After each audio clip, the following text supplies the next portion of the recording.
নামত শপত লওঁ যে বিধিৰ দ্বাৰা স্থাপিত ভাৰতৰ সংবিধানৰ প্ৰতি মই প্ৰকৃত বিশ্বাস আৰু আনুগত্য পোষণ কৰিম। মই ভাৰতৰ সাৰ্বভৌমত্ব আৰু অখণ্ডতা অক্ষুণ্ণ ৰাখিম।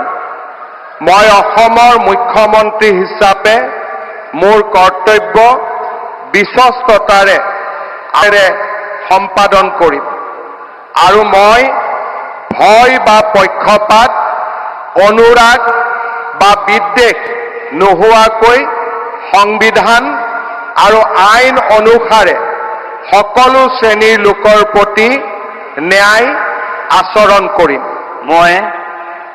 মই শ্ৰী হিমন্ত বিশ্ব শৰ্মা ঈশ্বৰৰ নামত শপত লওঁ যে মই অসমৰ মুখ্যমন্ত্ৰী হিচাপে মোৰ কৰ্তব্যৰ যথাযথ সম্পাদনৰ বাবে আৱশ্যক হোৱাৰ বাহিৰে মই এনে বিষয় যি অসমৰ মুখ্যমন্ত্ৰী হিচাপে মোৰ বিবেচনাৰ বাবে অনা হ'ব বা মোৰ জ্ঞাত হ'ব তেনে বিষয় মই কোনো ব্যক্তি বা ব্যক্তিসকলৰ ওচৰত প্ৰত্যক্ষ বা পৰোক্ষভাৱে অৱগত বা প্ৰকাশ নকৰিম।